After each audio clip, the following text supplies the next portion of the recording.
नवम health and wellness award 2024 रे Utkal hospital सम्मानित।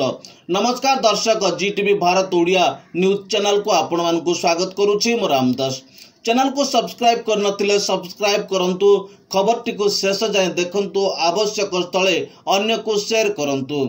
आदित्य बिरला ग्रुप रो हिंडाल्को इंडस्ट्रीज लिमिटेड रो एक सहयोगी कंपनी उत्कल अलुमिना रो उत्कल हॉस्पिटल को भारत रो IHW काउंसिल पक्षरु मुंबई रे चलित वर्ष एप्रिल 26 तारीख रे आयोजित नवम India health and wellness award 2024 रे दुईटी सम्मानजनक पुरस्कार प्रदान करा जायछि।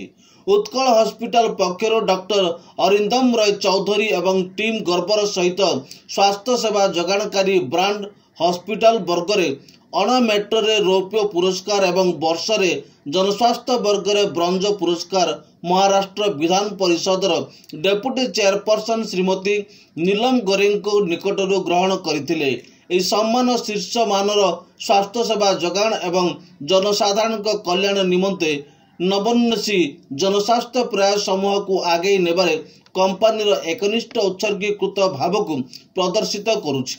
ए सम्मानजनक पुरस्कार लाभ करी आमे गौरवान्वित मन करुछु, जहाँ स्वास्थ्य सेवा जगाण एवं जनस्वास्थ्य प्रयास समूह रे उत्कर्ष आनिबा दिगरे आमर एकनिष्ठ उत्सर्गीकृत भाव को पूर्ण सुदृढ़ करुछि बोली श्री मजहर बेग यूनिट हेड एवं प्रेसिडेंट उत्कल अलुमिना व आदित्य रिफाइनरी प्रकाश करिसंती।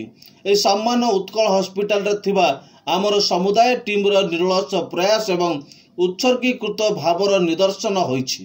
उत्कल रे आमे जनसाधारण पई सहानुभूतिशील जत्न नेबा एवं सेमानक निमंते स्वास्थ्य व कल्याणकारी कार्यक्रम को आगे नेबा दिगरे रहिथिबा लक्ष्य प्रति आमर प्रतिबद्धता रे आमे अभिचलित रहिछु।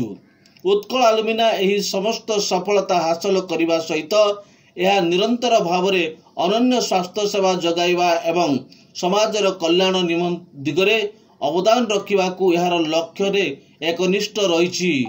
Bureau report, Zee TV Bharat Odia.